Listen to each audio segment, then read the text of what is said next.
Michael Norton for nominating us. I'd like to start by asking you a question. Have you ever seen a stabbing or shooting? A couple of hands are raised. Now can everyone put your hand up for me? This is the response we got when we asked a group of young offenders the same question. All of them had seen a stabbing. When someone has a traumatic injury, it's really important they get treatment quickly. The more blood they lose, the worse their chance of survival. We realised if we could teach this high-risk group of young people exactly what to do when someone's bleeding, we could save lives. Knife crime affects 1 in 6 young people in the UK.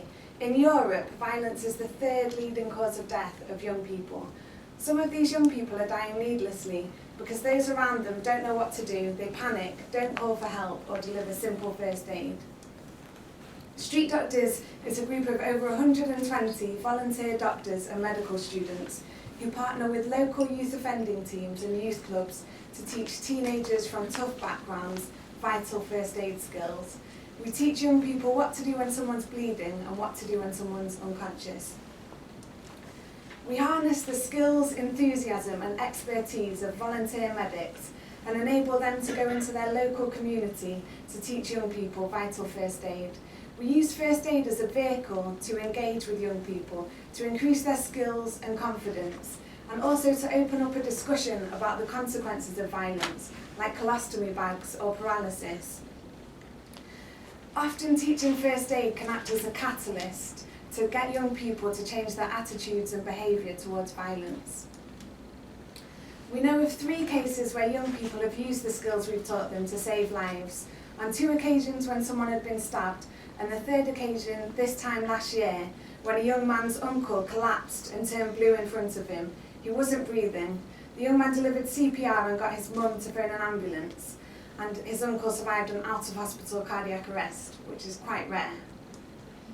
We've taught over 2,000 young people, and I just want to tell you about a time that I was teaching that's had an impact on me. I was teaching in Newham, and there were 5 young people, 3 boys, 2 girls, and they came into the room with their hoods up, headphones in and arms folded, and I thought, oh, this might be a challenging one. But as we started to explain why we were there and what we wanted to teach them, they really started to listen and engage. Because unfortunately, for a lot of these young people, they've had first-hand experience of violence or been victims themselves, so they know how important these skills are. So we start to teach them, they're getting engaged, involved, applying pressure, phoning the ambulance, and by the end it's all a lot more jolly than it was at the beginning. And at the end, one of the young men, as everyone was leaving, came up to me and asked me a question. And this question has really stayed with me. He asked me, where is it safe to stab someone on the body? And to you and me, that's quite an odd question because there's nowhere safe to stab someone. That's what I carefully explained to him. But actually, it's very revealing because these young people aren't carrying knives because they want to kill someone. These young people are frightened and are carrying weapons for their own security. Where they're growing up, they need to be seen to be powerful and to be respected, and to do that they need to use violence. What StreetDoctors does is give them an alternative type of power. We give young people the skills to save lives, and we encourage them to make a positive contribution in their community. This autumn we're setting up 3 new teams, and we're partnering with a lot more youth offending teams and youth clubs. You can't see the amazing graphic down here, but we're also working hard on our research and evaluation and increasing the number of young people we're teaching. We don't just want to scale up what we're doing geographically, we want to deepen our social impact. A lot of the young people we teach are really bright, really charismatic and interested. We want to take this group of young people and train them up to teach alongside medical students. We also want to support them to get a qualification teaching first aid and be able to pay them to teach corporates first aid, bringing revenue for our charitable activity. Ultimately, we want these young people to go into education employment, maybe as a paramedic, a nurse, a doctor.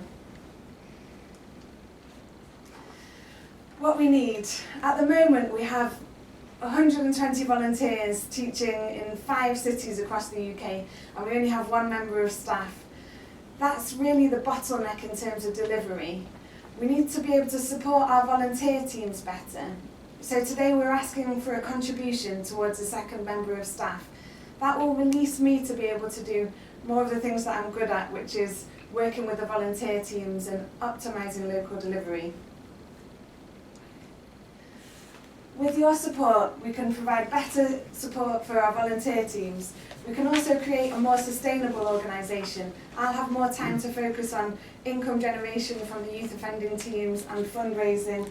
We also want to build a replicable model so that we can scale up across the UK. And we expect to be able to double the number of young people we teach. StreetDoctors has achieved a remarkable amount with very little funding, and that's because our volunteer medical students contribute hours of their time to make this work. The young people we teach are empowered with the skills to save lives, and they contribute positively to their community. And today we'd be delighted and really grateful if you would contribute at this really crucial stage in our development. Thank you.